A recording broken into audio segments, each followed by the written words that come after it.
Good morning students अभी तक हम एसएसटी के अंदर हिस्ट्री के 3 चैप्टर्स, जियो के 2 चैप्टर्स एंड सिविक्स के 2 चैप्टर्स कंप्लीट कर चुके हैं।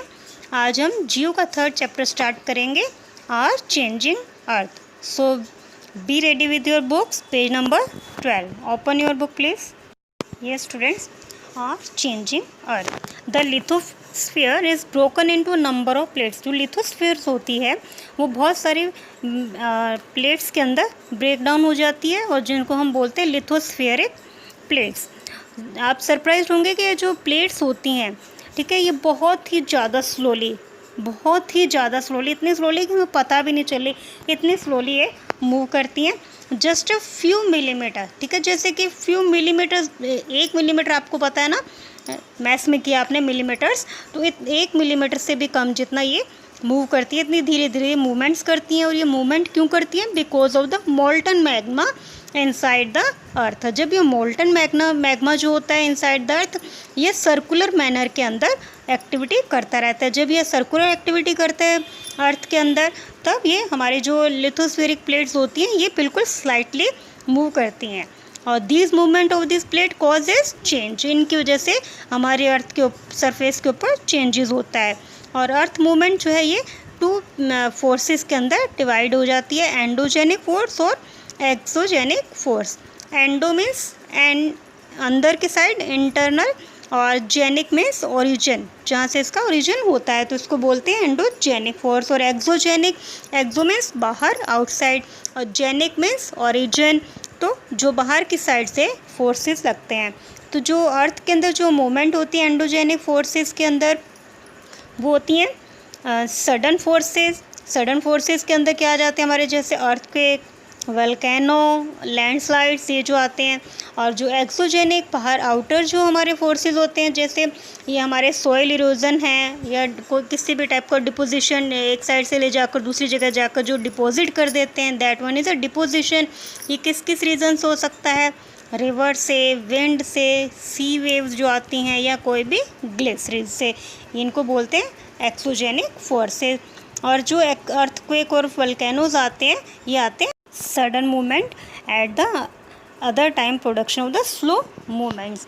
नाउ वल्केनोज क्या होते हैं? Volcano is a vent means opening in the earth crust through which molten material erupt suddenly. जब अंदर की साइड में जो मोल्टन मटेरियल होता है, ये अचानक से जब मेल्ट होकर एकदम से बाहर की तरफ निकलता है थ्रू द वेंट क्या होती है? जहाँ से ये बाहर निकलता है, that one is a went.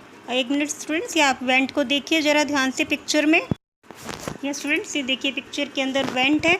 यहाँ वेंट से जो अंदर मेल्टन मैग्मा होता है वो सारा इस वेंट के थ्रू बाहर आ जाता है। और ऊपर जो क्रेटर है, इस क्रेटर से गैसेस और एशेज वगैरह बाहर निकलती हैं। Similarly when the lithospheric plate move, जैसे ही लिथोस्फेरिक प्लेट जो हैं वो मूव करती हैं, अर्थ सरफेस जो होता है वो वाइब्रेट होता है। और इस वाइब्रेशन जो है पूरे ऑल अराउंड अर्थ के ऊपर ट्रैवल करता है। और इन्हीं वाइब्रेशंस को हम क्या बोलते हैं? Earthquakes. And these plates is in the crust where the movement start. जहाँ पर ये अर्थक्वेक का मूवमेंट जो है वो स्टार्ट होता है, उस पॉइंट को बोलते हैं हम फोकस, ठीक है। और focus place on the surface above the focus is called. अब ये जो फोकस है, फोकस के अबव की साइड में, ऊपर की साइड में जो इसका सेंटर पॉइंट होता है, उसको बोलते हैं हम एपी सेंटर। ये वाइब्रेशन जो होती हैं वो उसी एपी सेंटर से ट्रैवल करती रहती हैं। और जो एपी सेंटर पॉइंट होता है वहाँ पर सबसे ज़्यादा ग्रेटेस्ट डैमेज कहाँ होता है? Usually closest to the epicentre. And strength of the earthquake decrease away from the centre. जैसे जैसे दूर होता जाएगा वैसे वैसे ये जो है, इसका जो स्ट्रेंथ होगी अर्थक्वेक की, वो डिक्रीज होती चली जाती है। Although earthquake can not be predicted, earthquake को हम प्रेडिक्ट नहीं कर सकते, लेकिन इसके लिए हम प्रिपेयर्ड रह सकते हैं और हम थोड़ा इसकी तरफ हम केयरफुल रह सकते हैं। जैसे अर्थक्वेक प्रेडिक्शन मेथड क्या होंगे? लोकली पीपल इंक्लूडेड स्टडिंग जो होती है एनिमल के बिहेवियर से स्टडिंग करते हैं। Fish in the pond and snakes come to the surfaces. इनसे हमें थोड़ा आइडिया मिल जाता है कि अर्थक्वेक्स आने वाले हैं। नाउ एक केस स्टडी दे रखी है नेक्स्ट। अब हमें अर्थक्वेक हिट्स भुज, सबसे बड़ा अर्थक्वेक अभी तक आया है भुज के अंदर 26 जैन 2001 के अंदर आया था। और इसका जो मेजरिंग स्केल था वो था 6.9 रिचर्ड स्केल्स।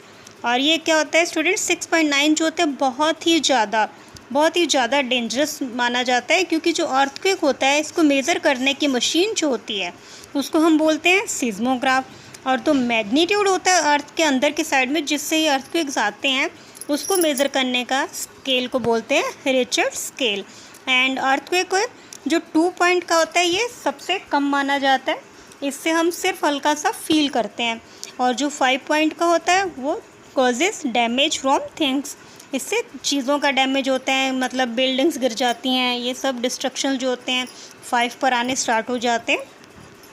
और जो 6 होता है वो बहुत ही हायर मैग्नीट्यूड माना जाता है, बहुत ही ज़्यादा स्ट्रॉन्ग होता है। और 7 is classified as a major earthquake, 7 को बहुत ही बड़ा ज़्यादा अर्थक्वेक माना जाता है। अब हम अर्थक्वेक के लिए क्या क्या प्रिकॉशंस ले सकते हैं।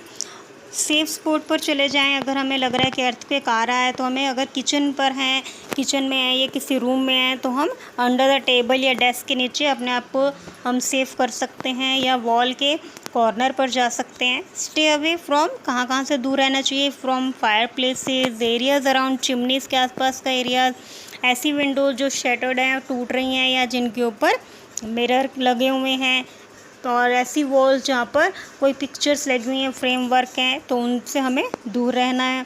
और क्या करना चाहिए, बी प्रिपेयर्ड, स्प्रेड अवेयरनेस फैलानी चाहिए अपने फैमिली मेम्बर्स में, अपने फ्रेंड्स में, कि अगर कभी ऐसा कोई डिज़ास्टर आ जाए तो we can face it confidently.